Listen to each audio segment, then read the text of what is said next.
Hi, I'm Greg Hunter, and this is the weekly news wrap up for Friday, the 13th. That's right, July 13th, 2012.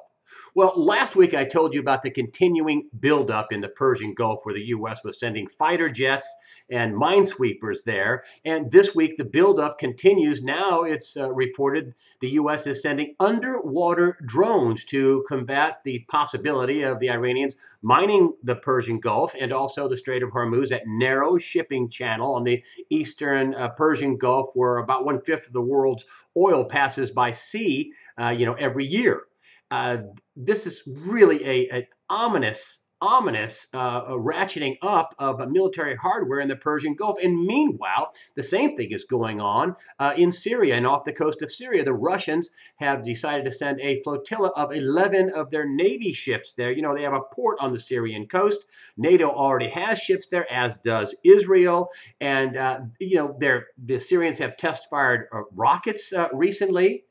And even though that the UN and other global officials are trying to, ratchet down the rhetoric and trying to get people to talk and find a peaceful solution, listen, the buildup in Syria and Iran is not any way to set the table for peace. I'm really worried about this, and it's not really that well reported on the mainstream media, especially here in the United States. Next up, the Libor rate rigging scandal. Mark my words, this will be the biggest financial fraud in history, at least so far.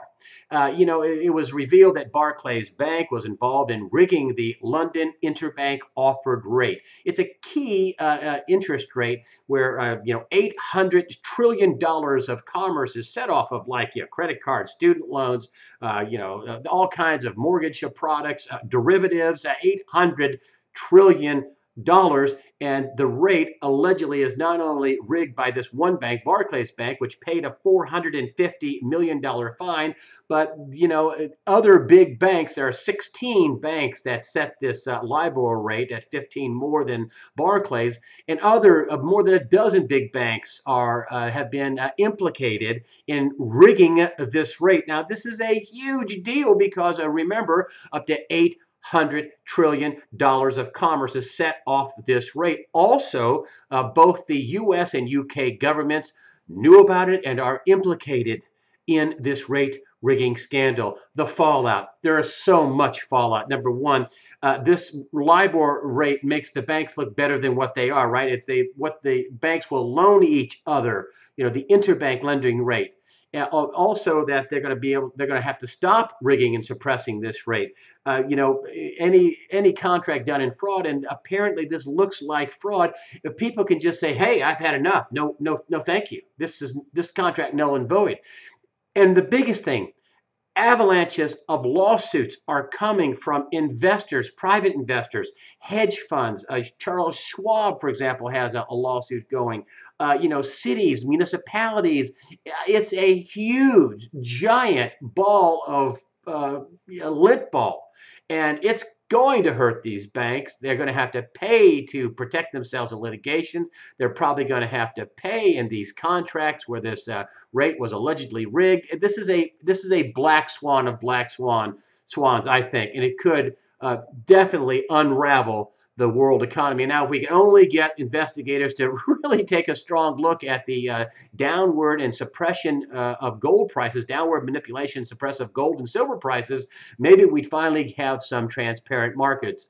I don't think that's going to happen anytime soon, but the Libor scandal is huge by orders of magnitude, and it's not going away anytime soon. Another brokerage has gone hoofs up, and that's PFG Best. Apparently, a couple of $100 million in client money is missing. Sound familiar? Sounds a little like MF Global, except they had $1.6 billion in client money go poof. Now, the FBI is investigating PFG Best, but hey, where is the investigation into MF Global? What gives?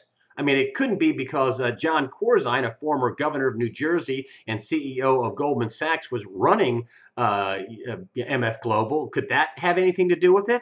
I mean, where's the big investigation? They jumped on this small brokerage in the Midwest, but MF Global went bankrupt Halloween 2011. Where's the investigation? Next up, another California city has gone hoofs up. They filed for bankruptcy. This is the third California city in the last month to do so. What did Meredith Whitney, the star banking analyst, say about 50 to 100 municipal bankruptcies, big bankruptcies, going bad? She said that in 2010 on 60 Minutes. Last year, CNBC took her out to the woodshed. They just spanked her. Oh, none of this happened. It's only a couple of $1 billion. Well, looks like Miss Whitney was wrong.